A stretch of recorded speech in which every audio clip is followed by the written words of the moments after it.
Trigger warning for the people that love this Royal Rumble. I'm just gonna say there's gonna be a lot of shade in this video, probably because.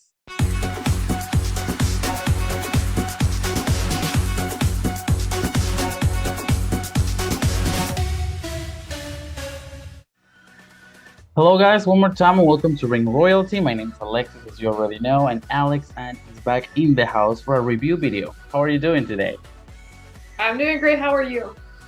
Well, I'm a hot mess right now, and I am a bit disappointed and fed up after what happened in the women's division at the Royal Rumble pay-per-view. Yeah, a lot of things to talk about and barely any are positive, but... Okay, so we had two women's matches, and we're gonna review both of them. So without anything left to say, let's start with the video. The first women's match of the night was for the Raw Women's Championship, Bianca Belair defending against Alexa Bliss. Oh boy. Okay. It was short. Yeah. Let's begin there. It was very short for a premium live event match. It was highly underwhelming. I'm not keeping up that much with WWE, but I was hoping for a longer match, for one. And two, I was like, it seems Alexa is possessed in between. I'm not quite sure where she is. I was hoping for more of that. It was kind of a bit more vicious than I've seen her in the past, but that was it. They had a match at Raw a couple weeks ago, and it was bad. Let's say it was bad. So everybody thought, or at least I thought, they would actually compensate for that at the Royal Rumble, because they were planning a rematch. And I would say this match was better than the one on Raw, but it's still not a good match. It was pretty forgettable, and it might be one of Bianca's less entertaining title defenses ever since her reign started. So that tells you something. I'm not sure if they don't have chemistry together. I know there were some interesting vicious spots from Alexa, like that spot on the turnbuckle when Bianca was upside down, but in general there was nothing memorable from this match, and there was no even character development. This felt like just a filler in the card because they needed like 5 extra minutes or so. And the ending too, I mean, it was so sudden, like no big comeback, no nothing for a title match in a pay-per-view. It just felt like a regular match on Raw that was flat, and just to say we had a woman title match on the pay-per-view because there was not for SmackDown. So and the thing is, I'm not even sure where we're going with this storyline, like Alexa and Bray Wyatt or Uncle Howdy or whatever the personality is at the moment, because there was not storytelling or character development from Bianca or Alexa. They were teasing that Alexa was this like supernatural threat to the women's champion, and we didn't see anything supernatural. And Alexa didn't really look like a threat, because I mean, let's be honest, Alexa was never the greatest wrestler. Her forte is being a great character, and if you are wasting her potential as a character in the match, then you know it's gonna be a weak one. I don't know if it was booking or, like you said, it was chemistry that was lacking. There was like nothing really there to be good. It could have if they had done something with Alexa, but it's a missed opportunity again. It was a 7-minute match. However, I felt like it was shorter because nothing really stood up to me. Like, I was excited when I saw them come on. I was like, yeah, it's gonna be great. And at the end, I was like, yeah, nope. No, thank you. Pretty underwhelming match for the Women's Championship. There's nothing left to say. I just hope that Alexa Bliss either goes back to being the goddess. The other possibility would be becoming like a darker version of what she was. I don't know if that's gonna happen. Fingers crossed for Alexa then. Yeah. And the second and last women's match of the night was the Women's Royal Rumble match. 30 women fighting for a spot at WrestleMania. Okay, people are gonna hate me. This match reminded me a lot of 2019's Royal Rumble, where there was absolutely no legends at all and the booking wasn't that memorable. I would say though, the 2019 Royal Rumble match for women had a lot more star power. You had Charlotte Flair, you had Alexa Bliss, Becky Lynch, Bayley. Back then, there was a big thing with Ember Moon, Kairi Sane. And I think what lacked in this year's Rumble was star power. You could see it in the crowd at least. Most of the entrants didn't get even a positive or negative reaction. The crowd was silent. Well, that ramp was way too long. Well, that too. Yeah, it took them more. like almost half the time to get there before someone else came out. Yeah, some of them didn't even last that long in the Rumble. We've got the first two entrants, Rhea Ripley from Raw and Liv Morgan from SmackDown. Probably two of the only women outside the horsewomen that WWE is putting some effort into becoming a star. Probably. I think it was logical. Those were the two first entrants. And well, they were in the last two as well. And I was really hoping when I saw both of them came out that they would have a good showcase. And thankfully, both of them did, because the rest of them, not so much. Yeah, and another positive thing, we know Rhea can go, because Rhea has always had a good showing in Rumble matches. But Liv Morgan always got the end of the stick. She had very short participation, so this year they finally gave her the opportunity and she could hang with the big dogs. Then we've got entrant number 3, which was Dana Brooke, who finally found her way out of catering, and she was dressed as Barbie? Yeah, I like that gear a lot, though. That was the first thing I noticed when she came out. I was like, yeah. I mean, she always looked great in pink, though. So, the Barbie girl of WWE, Dana Brooke, what do we think about her? She's improved a lot also in the ring. Yeah, I feel it's a shame they don't use her more often. A missed opportunity with Dana was actually entrant number 4, because we got Emma from SmackDown. And considering Emma and Dana were partners in NXT, I was hoping when I first saw the Rumble that they would team up, like reunite and kind of dominate and double team everyone. But they had no interaction at all. Well, they had one before was it Dana was eliminated. She like saved Emma. She said, "I have your back," and she's gone. So, that was it. Well, at least they tried. After that, we've got Shayna Baszler. Yeah, I don't care about Shayna Baszler. I was actually hoping Shayna Baszler would have a better showcase in this year's Rumble. Yeah, it felt flat, kind of. Yeah, she's always like dominating the Rumbles, getting like 4 or 5 girls eliminating each match. This time around, though, she was just one more face in the crowd.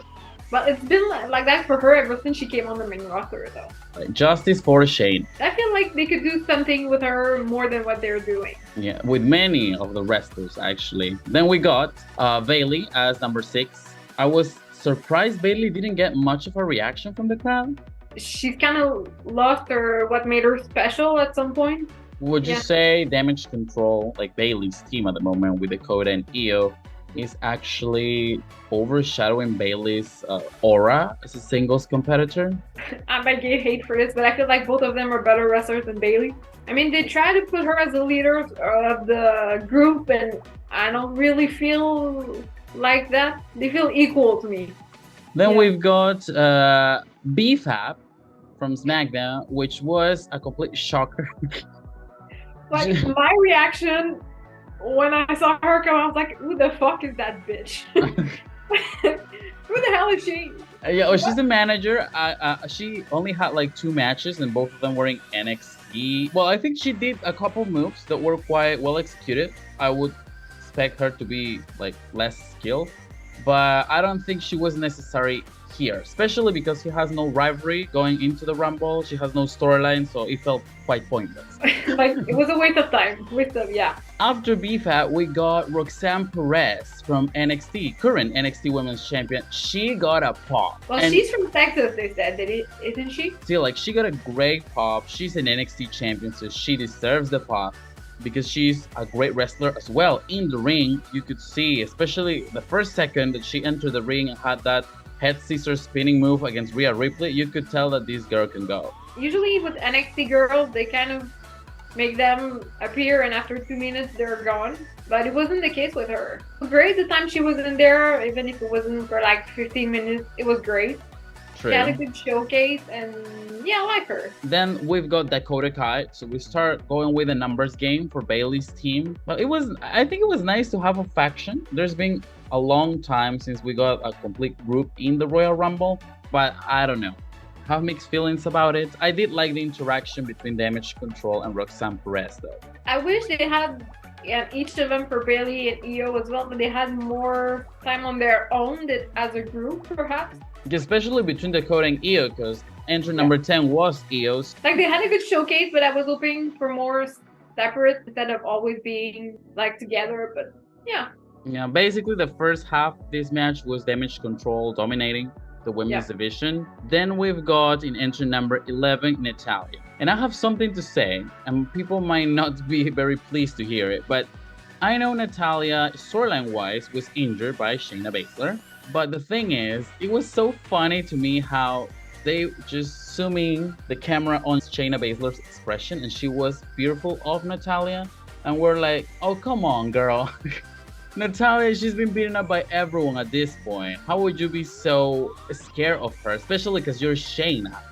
I get it if it's someone else, but I don't know. I found that funny. Yeah, perhaps they were trying to go for like the shock, perhaps, factor of Natalya returning. I mean, I guess so, but the interaction between Shayna and Natalya lasted like, what, 30 seconds? Yeah, they were eliminated together, though, by Damage Control. I like that elimination of pushing the other girls out. That was kind of cute. This makes me wonder if Shayna and Natalya are going to have actually a blown-out feud now.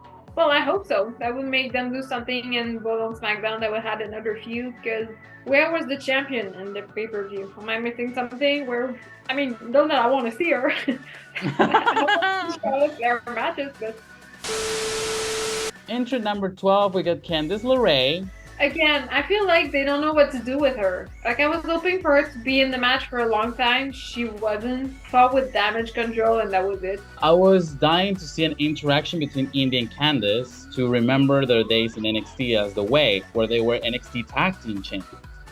So how in the world are you going to tell me that both of them are going to be in the same match, but in so many different spots that they cannot even interact?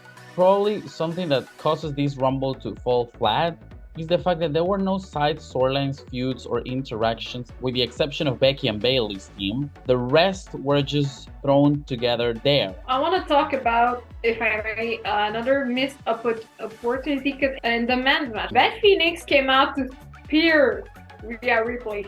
Where the hell was Beth Phoenix in the women's match? So, like, the feud's not going to continue? Instead of wasting a spot on BFAB or whatever her name is, they could have put Beth in there. Beth would have made more sense, at least to me, from my point of view. Then at number 13, we've got Zoey Stark, another great addition from NXT. But once again, what was the purpose? She wasn't there for a long time for someone who did not much. And it's a shame because she's good. I mean, we've seen it and we... I'm sorry. To add something up, if they wanted to promote NXT, because they have a pay-per-view coming this week, I think, maybe they could have included one member of Toxic Attraction to attack Roxanne Perez or something like that, but it was just Zoey Stark, a random choice, so missed opportunities. Again. Then we continue with spot number 14, Xia Li. I love Xia Li's character. This time around, she had the face paint. She looked like the Xia Li from NXT, which was a threat to everyone. Well executed kicks, but other than that, I don't think they highlighted Xia. The only thing I remember from Xia was her interaction and street fight moment with Zelina Vega, who we'll talk about later on.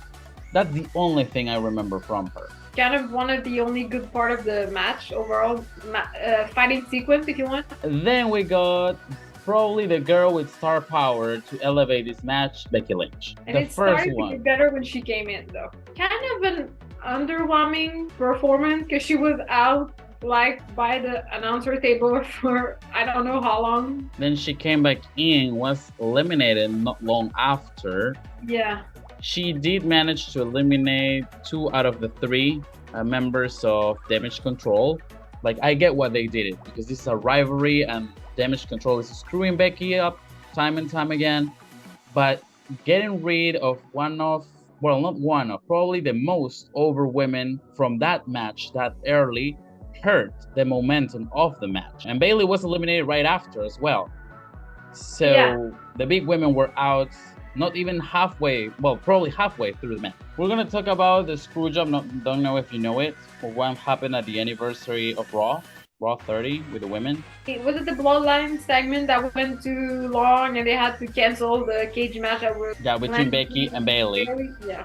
And then everybody thought that they would make up for that cancellation, this Royal Rumble match. But no, I don't think any of them got anything memorable in this Rumble. Maybe Bayley with the help of Dakota and Iyo eliminating people, but... Yeah, but they did, but like not together. Then we've got 16 Tegan Nox, who has not done absolutely anything ever since coming back. When Triple H gained the power of creative control, he brought back a lot of people. He brought back Dakota Kai, Candice Lerae, Mia Yim, Tegan Nox. But the thing is, none of them is doing anything relevant besides Dakota, maybe, who is a tag team champion and is part of a stable. Other than that, the rest are just there to be fillers in the card of both Raw and SmackDown. So maybe that's hurting the women's division because they had to participate as they are active members of the roster. However, they have not developed a character. They haven't got any momentum going their way, so the crowd doesn't give a crap. That's true. From what I've seen from the people they rehire, they do nothing. Number 17 was Asuka, and this gave me life. This was probably the only good moment I would remember and have nothing bad to say about it. We needed the comedy character of Asuka gone a while ago, and this serious Asuka to pop. I'm super happy because of her. She lasted long. She did thing, or that new character, which is old Earth technically before she was in WWE. I hope they're not gonna drop the ball with it. I would like to see Asuka have a run similar to the one she had in NXT in 2015, 2016, because she deserves it. She's been an afterthought for a while, and she's one of the best wrestlers they have. Yeah, she was a great addition with both Becky, I believe, and Bayley gone by then. I don't know, but I don't think there was not something that's memorable, maybe. Well, there was not much memorable in the match, period, though. Period. Number 18, we got Piper Niven, not Doudrop anymore, Piper Niven, who apparently for the commentators, she didn't exist before this match. I was so annoyed by that. Like, I don't know which commentator it was. He was screaming her name for like 5 minutes. First of all, calm down. Everybody that was there know it was Doudrop. Why do you pretend like she's like a Lord and Savior all of a sudden coming out of nowhere? And she's great. I like her, and I hope they don't make her a joke the way they did with that Doudrop thing. But like, stop pretending she's coming out of nowhere and nobody know who she is, and I was annoyed by that. It was nice to see her back. She was also being missing from TV for like 4 or 5 months. So it was nice, and I'm glad she's Piper again. Yeah, me too, because Doudrop was such a stupid name. Spot number 19 was Tamina. Yep, let's get to the next one. She's similar to Dana Brooke. No storyline at all, no TV time, no reason to be excited about, no chance of winning. She had a good stare down with Piper and with Rhea, even Raquel later on, so at least she had a small moment. One of the biggest returns of the night from people that we haven't seen in WWE in a long ass time was Chelsea Green. There were lots of rumors she was participating in this year's Rumble, so I mean, it was still a shocker.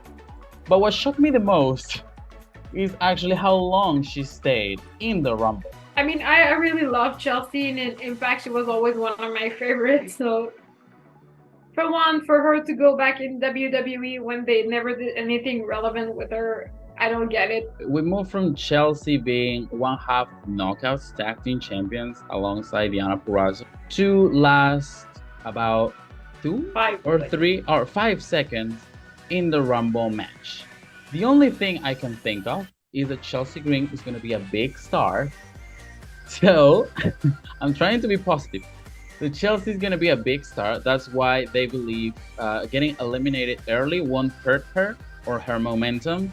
I also think they wanted to erase Liv Morgan having the shortest amount of time in a Rumble match from history, considering Liv Morgan is one of the top dogs now. So I don't know. Maybe that's why Chelsea was featured in that way. Yeah, she walked longer than she was in the match. That's great. She totally did. Then we got number 21, Zelina Vega, cosplaying Street Fighter. Yeah, I like her gear a lot.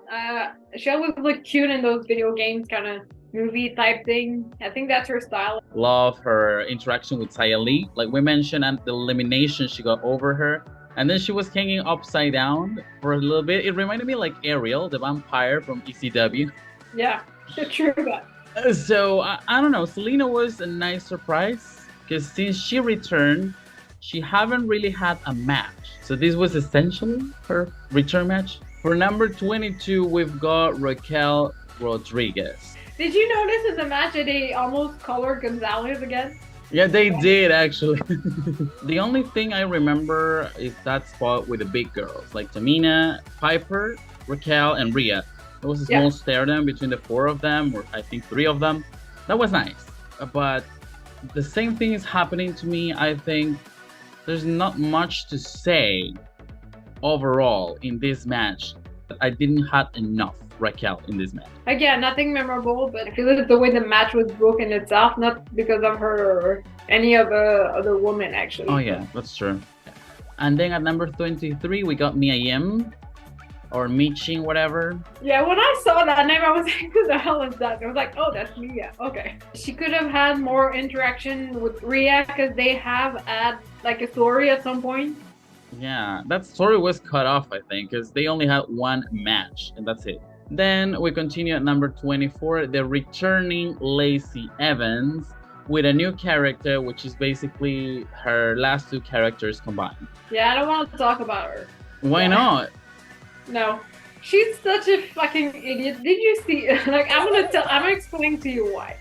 Okay. It was a few weeks, I believe, ago on social media that she posted something about processed food that were giving like children autism, and it was because of anyway, like shit like that doesn't make sense. That autism wasn't real.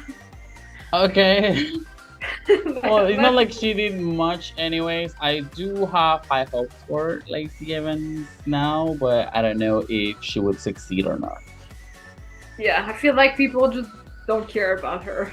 Maybe. Then we move to Michelle Mccool. That was everything. Thank God for Queen Mccool again. We already saw Michelle Mccool in the crowd. So when they played the music for a second, like for a split second, I thought it was gonna be Layla. Yeah. And I'm like, oh my God, Layla's gonna reunite like some shape or form. But no, then I saw the nameplate with Michelle Mccool on it, and I'm like, okay, so I guess our girls just jump in the barricade and participate. Michelle Mccool got a big pop. She was standing on top of the barricade. She's so damn tall that she could literally look like a statue there. She's statuesque. Came back in and destroyed Zelina with a fade breaker. She was hitting big boots everywhere. We needed someone like Michelle Mccool to spice things up. I think it would have been a lot better if she actually coming earlier though. Yeah, and she had that star power. She's the only legend they had. Get Michelle in the Hall of Fame. Give her my girl. I don't know if you saw an interview Charlotte did a couple weeks ago. You probably didn't because you hate Charlotte, but the thing is they were asking Charlotte who her dream opponents would be from any era. And she actually mentions Michelle Mccool as one of the opponents. So for a second, or for a split second again, I was thinking, what if they actually let Michelle Mccool win the match? Because she's the only one that has a lot of star power, and go against Charlotte at WrestleMania, like maybe a one-off, like Lita did with Becky last year. But no. Then we got 27, Sonya Deville, which made absolutely no sense. She was part of this match considering she's feuding with Charlotte. Yeah, you skipped Indi, by the way. Oh, did I? That tells you a lot about it. We were so excited about Michelle. We're like, yep, forget about Cut.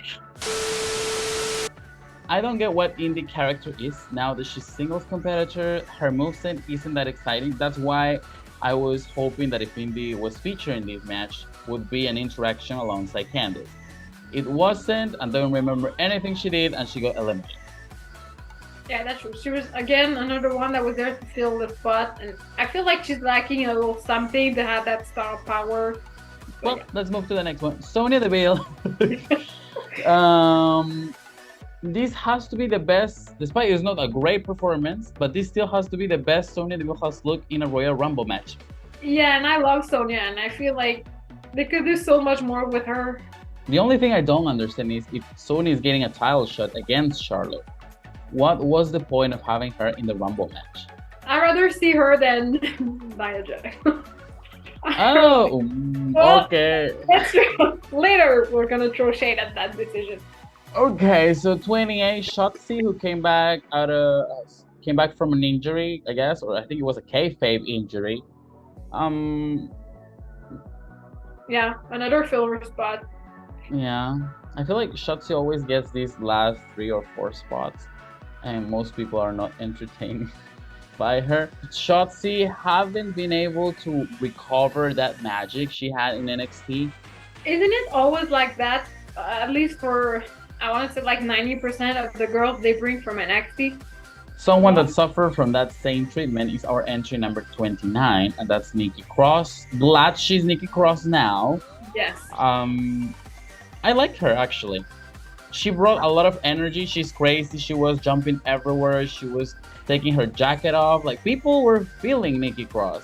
And comparing to the reaction she got when she was Nikki ASH, you can tell the difference. I feel like they could give her the ball and she would run with it. Her character is nothing like anybody else. Yeah, she's crazy, but she's not in a way crazy in the way Alexa is. She reminds me a little bit of like a female version of Dean Ambrose. Like a lunatic, kind of crazy, Yeah. but not supernatural. And then we go to the moment of truth. Spot number 30. There were so many rumors. Is it gonna be Kairi Sane? Is it gonna be Naomi? Is it gonna be a returning legend like Jax? I know. It was Nia Jax. I actually predicted Nia Jax would be back in this Rumble way before there were rumors about it. I didn't expect her to be number 30 though. Yeah, I was hoping for Naomi to return in a way. When I saw it was Nia Jax, I was like, oh no.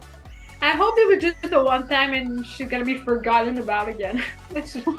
I don't want her back, and I'm pretty sure a lot of people feel the same. I don't know how I feel about that. So the thing is, she was the number 30 spot. People reacted to her. Everybody in the ring stopped fighting just because they saw probably a big threat coming in last. But I don't think they let Nia Jax do much. She was there. She kind of like dominated for a little bit, and then 11 women team up against her to get her out of the ring. I mean, it's not a bad thing she wasn't there for long, though. If you want to protect your women's division, don't have her in there for that long. That is true, but the problem I have with it is maybe if they were going to do that, they shouldn't have let Nia come in at 30. If they really want her in the match, like you said, she could have come in earlier, and perhaps that's me, but I have someone who has a bigger star power than her, but in a more surprising return, because we don't know if she's gonna stick around. Maybe they should have let Michelle McCool go in last. Yeah, true. Nobody expected that because she was in the crowd, and she would last a little bit longer. Also, I remember when Nia Jax was eliminated and she was the final entrant, there were still 11 people in the match. And I think in Women's Royal Rumble, usually when the number 30 spot is in, there are not many women in there. My favorite part of this Rumble definitely has to be the last 3.